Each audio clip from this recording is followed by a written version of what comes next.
This is John DeVille, the Mountain Philosopher. A few months back, I had the pleasure of sitting around a campfire with former students Canyon and Forrest Woodward, and they prodded me to do a podcast. We noodled about for the evening as to what the content, what the focus might be, and we didn't really land on anything. And Forrest thought that was just fine. Who's going to listen, I asked. 5 people? Forrest argued that quite possibly popularity had an inverse relationship to quality. I love the sentiment as much as I do the out. I'm still not sure about the content and what the focus of the podcast are going to be. I'm saying it's about history, politics, philosophy, and the metaphysical. And here we are with the first episode, which is certainly about history, but more specifically, it's a lesson in a box that someone else, Lili Vitale, designed and delivered. The quest for clarity continues. A bit on the confused and confusing branding.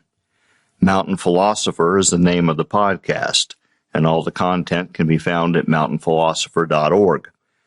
The socialstudies.org is my classroom website and has been for over 10 years.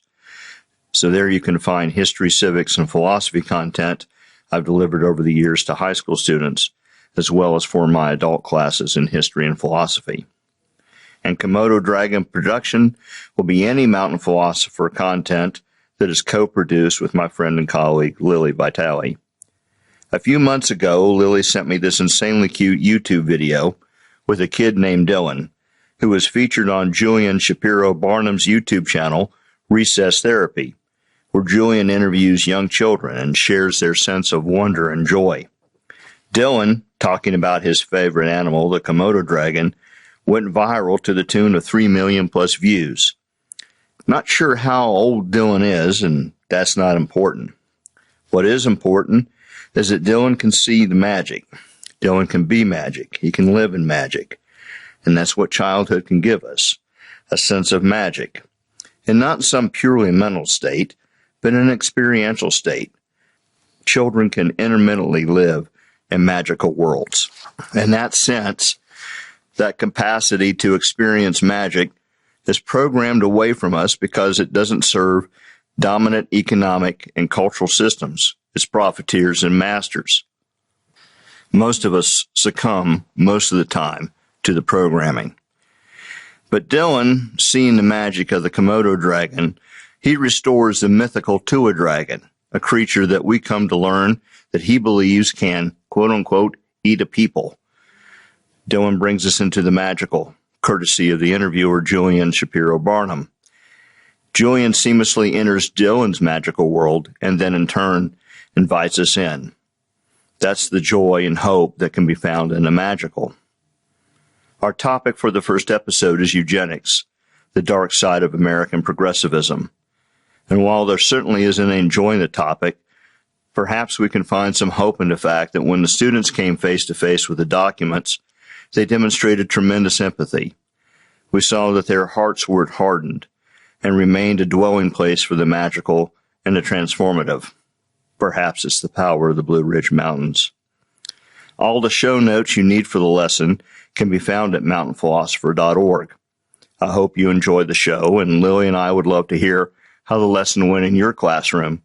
You can reach us at mountainphilosopherpodcast@gmail.com. And now, on to the show.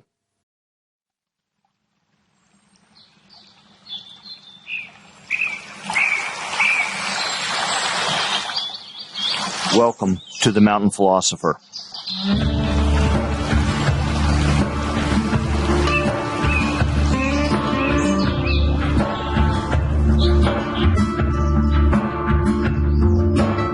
On today's episode of the Mountain Philosopher, Eugenics, the dark side of American progressivism.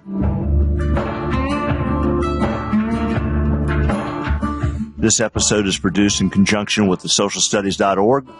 This is a Komodo Dragon production. Really like Komodo dragons.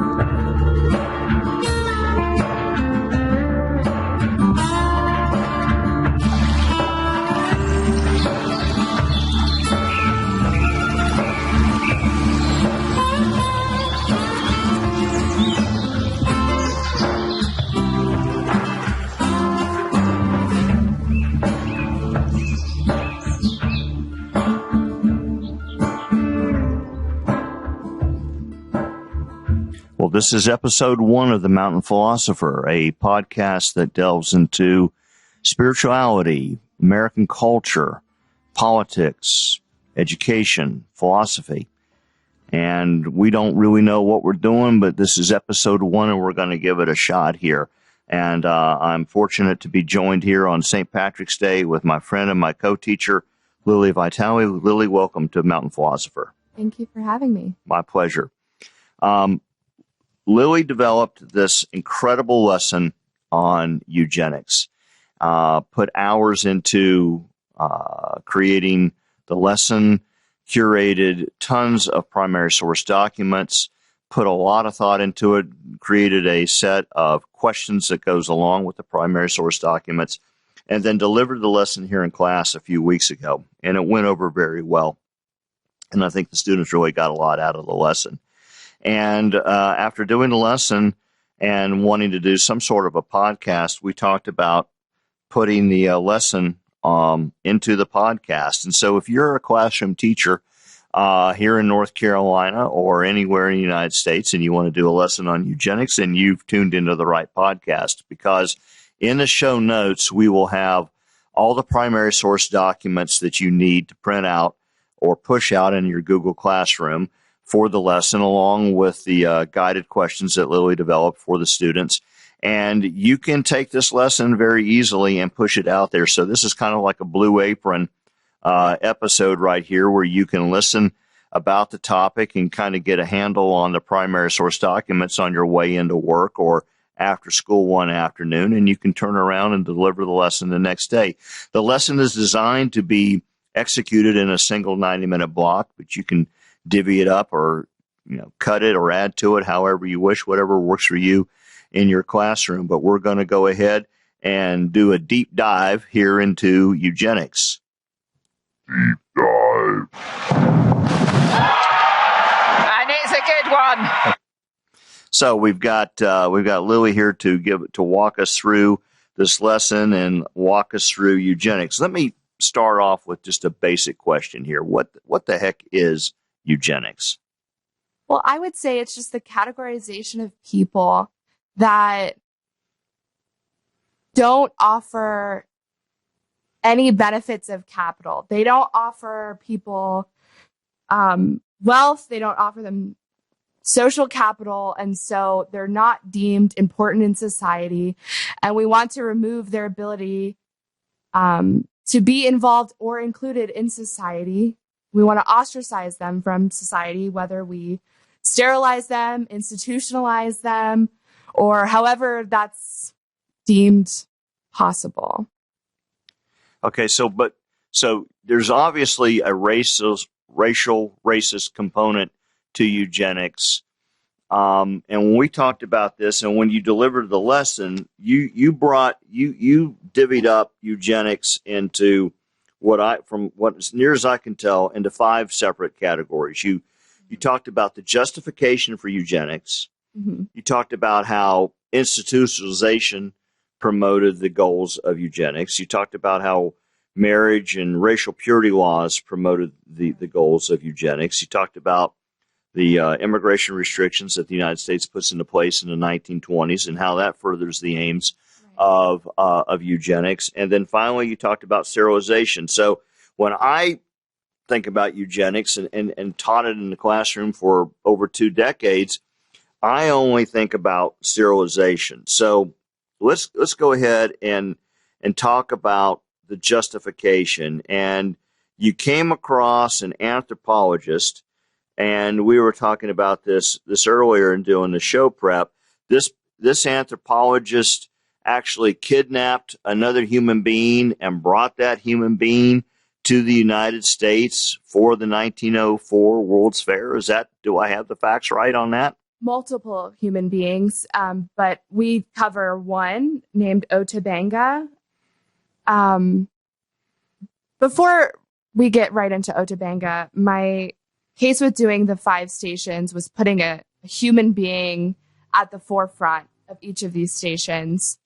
So when we go to the justification station, that's where we meet Otabanga. So now we can talk about who Samuel Werner is. Well, Samuel Werner was a missionary He retired from doing missionary work, and then he went into anthropology. Well, anthropology at the time was interested in the categorization of human beings into savages and primates, into studying cranial differences and categorization. So Samuel Werner goes to the Congo. He is looking for African artifacts. He becomes a broker of African artifacts, but he also becomes a broker of Africans. He buys Africans from African slave traders to bring to the 1904 World's Fair. So he buys, I believe, 12 Africans, including Ota, brings them back to the 1904 World's Fair, where Ota is recognized by the director of the Bronx Zoo. And the director of the Bronx Zoo says, hey, this is bringing a lot of attention. I think we should put Ota in a cage. And I think people would be fascinated to study this primitive man, this primitive species. It wasn't even a man. It was a specimen. That's how they referred to Ota, as a specimen. And so they did. They put Ota in a cage with the apes. And hundreds of people came through the Bronx Zoo for that week-long exhibition to view Ota. And there were African-American clergymen who said, you know, this man in a cage, this 23-year-old man has a soul. You don't deserve to put him in a cage. He's a human being. And so there was a pushback. There was also a pushback from Christians who said, you're supporting Darwinism because you're putting this man in a cage with monkeys. So you're drawing a connection. And so there was an outcry there as well. Well, that's kind of interesting that there was, so there's an if I want to make sure I understand you right, there's an anti-evolution Christian contingent that is opposed to Ota being put on display because they think that putting Ota on display furthers the beliefs, the idea of Darwin. Man and monkey, yeah.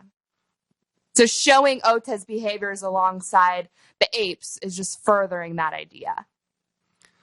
And of course, in a twisted way, of course, they're right because it wasn't really Darwin that I don't think is animating the goals and the aims of the anthropologists or the Bronx Zoo or ultimately the World's Fair, but social Darwinism. This notion that there's such a thing as racial or ethnic supremacy, and that wealthy people are somehow genetically superior to those who are poor.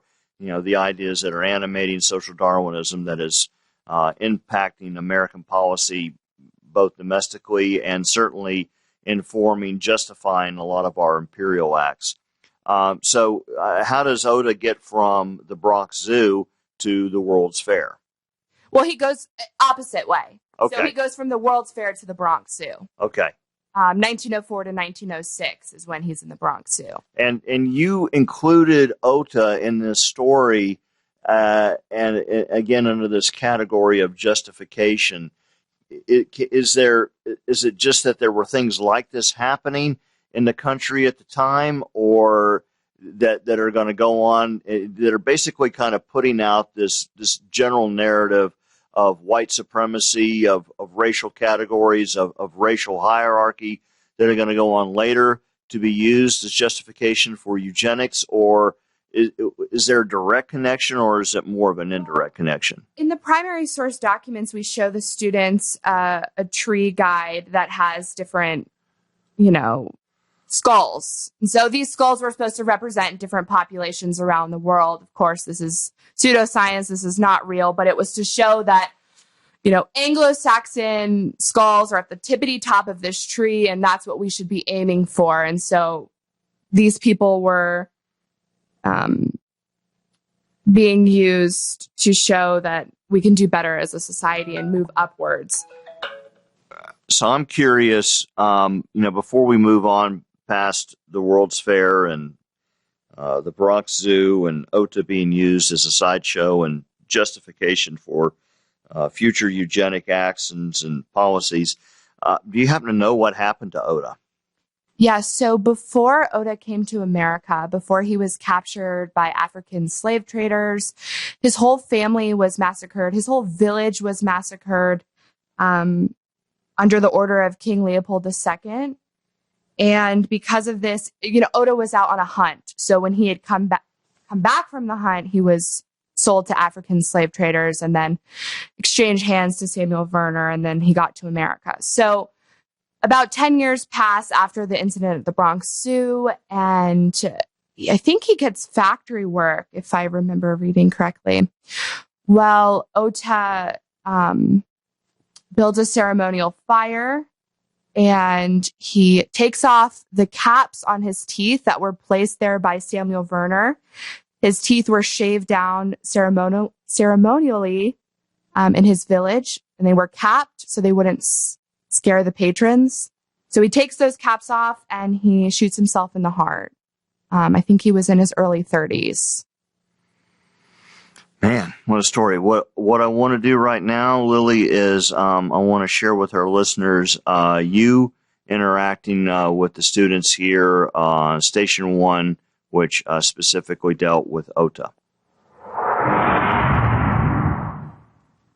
What did you have about the chart here? On the last one, Yeah. it says, how can the viewer about the predominant progressive area understand of race? Yeah. Like, all of them are kind of the same? Or, because it has, like, the same color flags. I mean, I don't know if that... Right. So what are all of these skulls resting on? A tree. Okay, so it's growing upward, right? So at the time, scientists believed that the top of this tree is superior. This is the height of the human race. This is as high up intelligence-wise as it goes. These are the people that should be reproducing. Okay, so you also have... oh, you're okay. I'm just trying to see. You also have different skull shapes as well, which was used by early anthropologists to determine, who was intellectually fit to be reproducing as well. So think about, Caucasian. You have where white people are on there, where Chinese people were Australian, and then how they labeled this. Okay. So since, like, he was in with the origin... Right, he was in with an oregano. Yeah, so, like, they thought of him as, like the lowest, kind of. Yeah. So, like, oh, okay. Yeah, and where did he come from? His... he was taken away from his home. Oh. Yeah, where was his home? The Congolese. Congolese, yeah, so he's from the Congo. He was from Africa. The Congo. Yeah. And he was from an indigenous group in that area. So, does that make sense? Yeah. Where they view him? Okay. Yeah. Okay, yeah. Okay, let's see. What else? Okay, also at this one, pay attention how the people are reacting. I highlighted some of the areas, but there's a mixture of response. And note who is responding to what, who is disapproving, who is approving, emotions, how it would feel, okay? Okay, how's it going over here?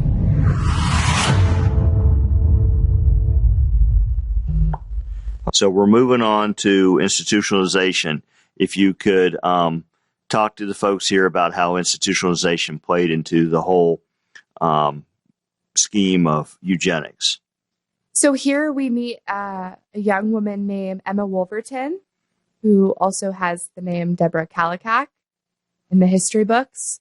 But we call her Emma in class, and she was a woman who was institutionalized because of her family's poverty, because of her interests, because of her bloodline.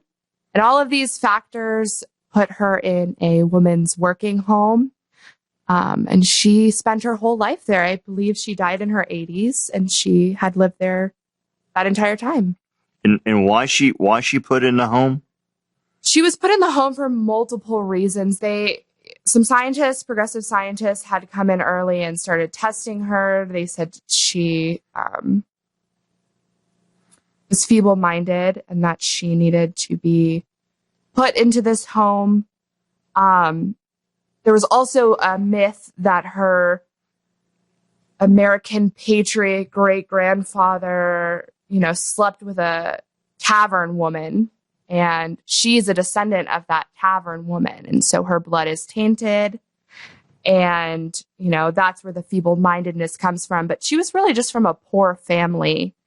And, Emma's teachers were interviewed, and we read some of that interview, and she's actually a really bright young woman who was incredibly kind and really involved, and she would look after the children of her teachers, and she was a great part of her community.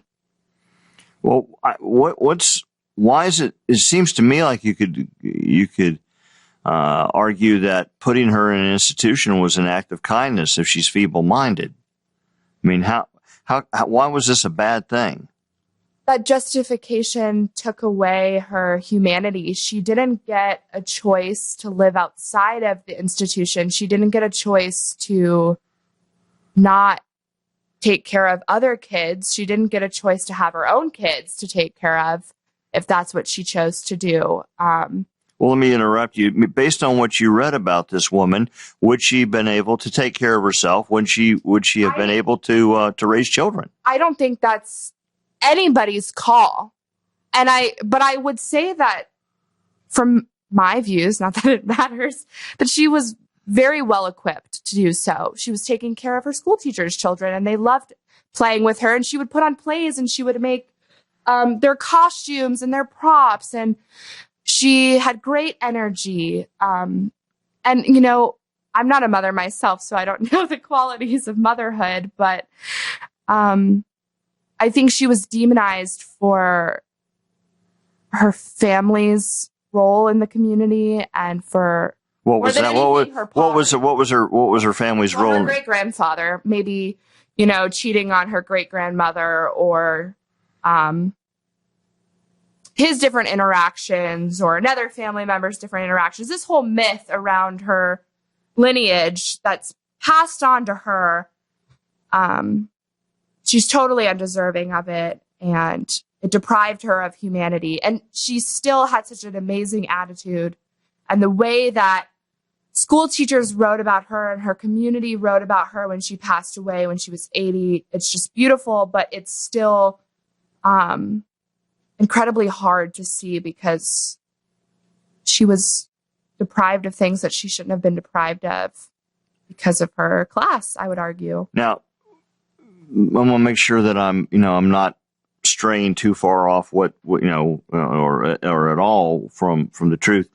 Do I have it right that her surname is Kallikak, that this is part of the Kallikak family study that has so much notoriety in American history? Yeah, Emma was one of the children. Emma Wolverton is her real name, but that was the pseudonym they picked for this particular study about feeble-minded people and the cost to cities of the so-called feeble-minded. She was one of the family members. Okay, so I want to go ahead and interject this part here because I think it's a fascinating piece of history, and some of the listeners, especially teachers of American history, are all familiar with the Scopes trial, which is a debate that takes place in Dayton, Tennessee. It's either 1925 or 1926, and so there's the famous trial, which is really theater, with William Jennings Bryan and Clarence Darrow going at it over evolution.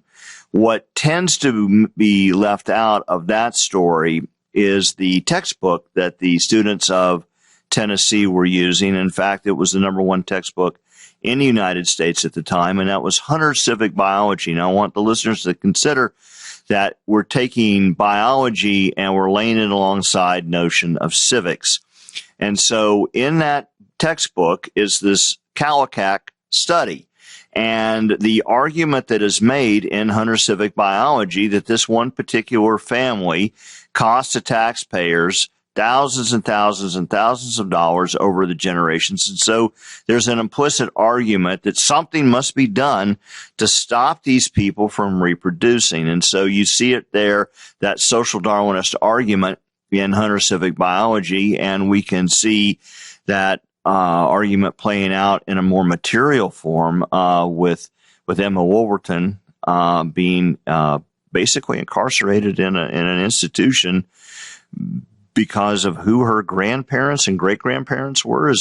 Do I have that right? It was somewhere down the line, but there was no proof that that's what even happened. It was a myth connected to her poverty. Okay, so I want to go back into the classroom with you interacting with the students about Emma Wolverton. Okay. Okay. How's it going? Pretty good. My handwriting is horrible, but What are you thinking? What are you thinking about it so far? About which, a specific part or just... Well, Emma. Who she is as a person, how they're making her seem. There wasn't really anything wrong with her, or not, significant, but they think from, her conditions and, how she grew up and, her genetics and stuff, that she was, lesser than, or, We are not. Yeah. Okay. So, have you read yet about her parents? Up here? Yeah. Okay, so what are her parents? Who are her parents? I think...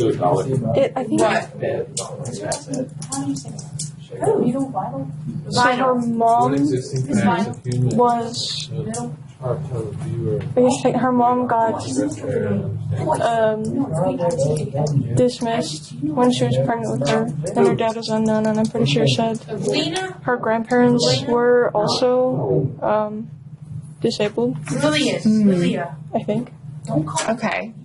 Hang on just a second, okay? Okay, so from that, we have this myth that comes up. This myth of Martin. What do we know about Martin? I didn't read all of that yet. Okay, I'll let you guys, I'll come back. I want to hear about Martin. Okay.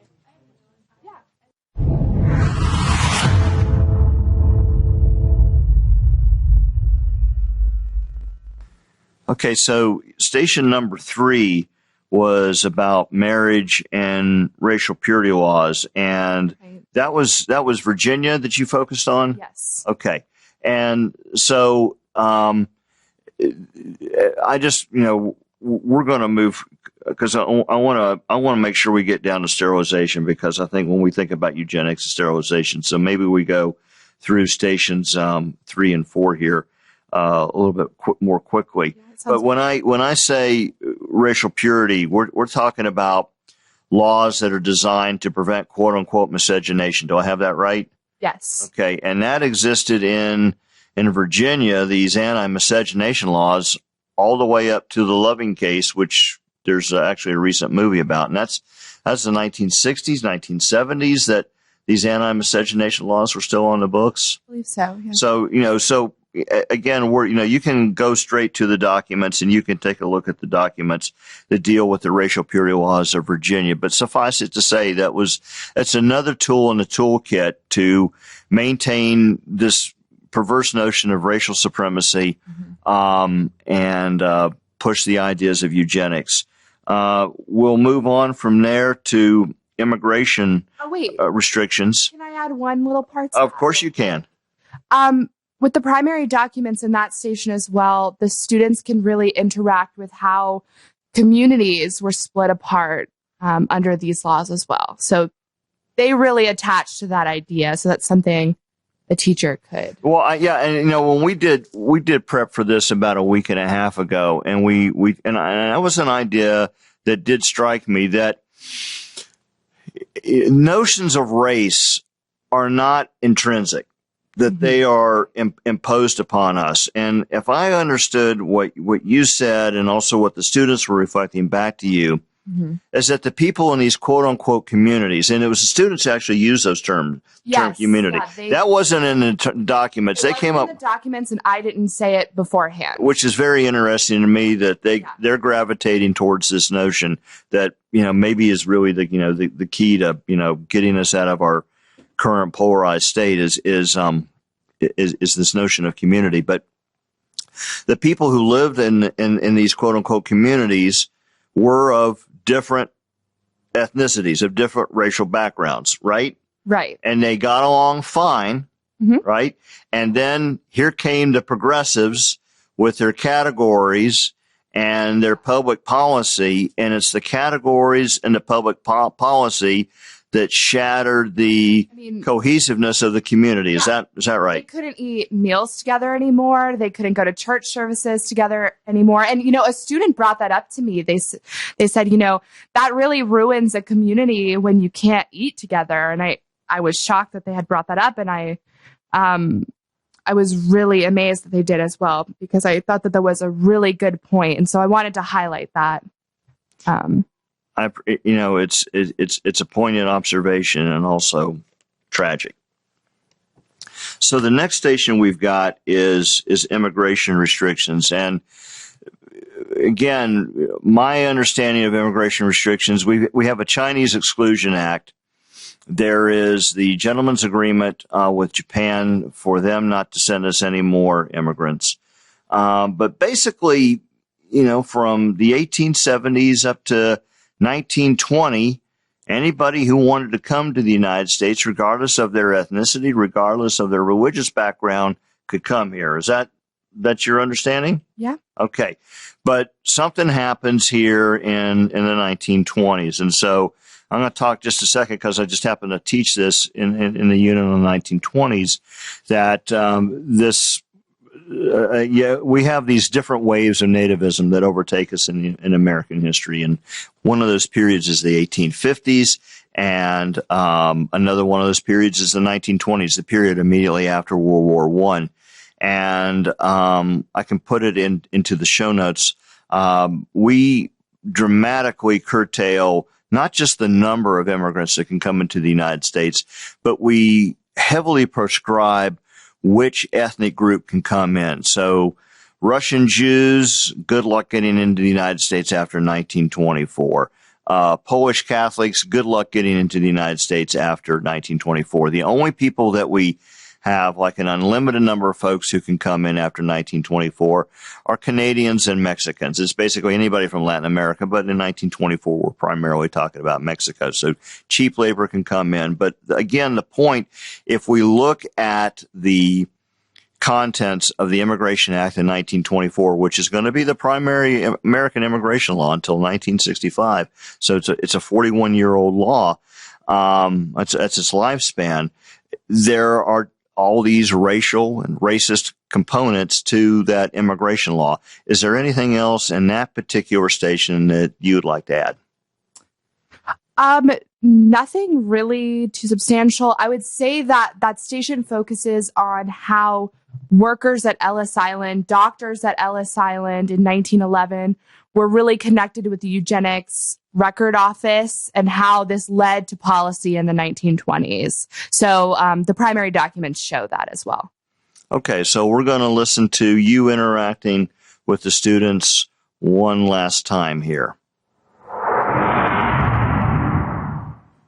Locate the first one? Yeah. Okay. Do you see it? Can you read it from here? Yeah. Okay, cool.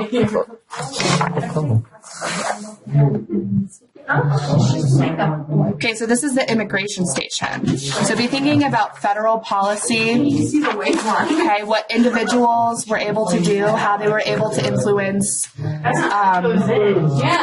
Committee on Immigration and the U.S. Census Bureau. Think about that, okay? So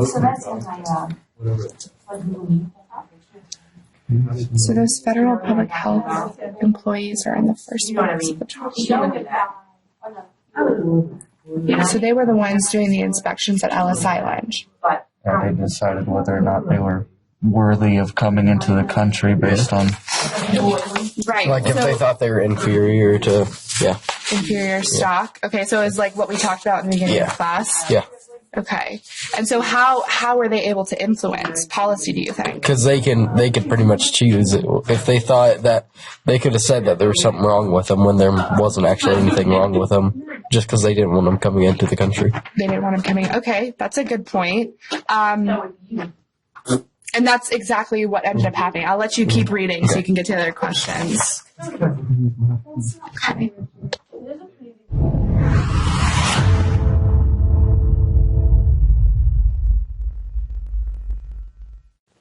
All right, Lili, our last station here and our last topic today is sterilization, which again is, when I think about eugenics, that's what I think about. And I'll put in the show notes a lesson I've put together specifically on sterilization here in North Carolina.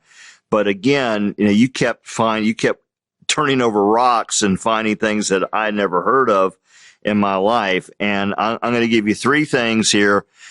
Three proper nouns, and then you're going to tell us about sterilization. So we're going to talk about Clarence Gamble, who's the heir to the Procter & Gamble fortune, Margaret Sanger, who founds Planned Parenthood, and the American territory of Puerto Rico. Go. So Dr. Clarence Gamble had a profound interest in eugenics and wanted to test out some new methods of birth control, new methods of sterilization. And he essentially used the women of Puerto Rico as guinea pigs. So him and Margaret Sanger went down to Puerto Rico, and at the end of their work down there, 1/3 of Puerto Rican women were sterilized. I had never heard about this before. I had never heard about the birth control trials that they had run on the women down there, or any of the impacts, any of the feedback, any of the counter protest. Really nothing. How many people how many people are talking about being sterilized in Puerto Rico? A handful? 100? Any idea? 1/3 of the total population of women are still impacted by the actions today. Okay, so it's 2022.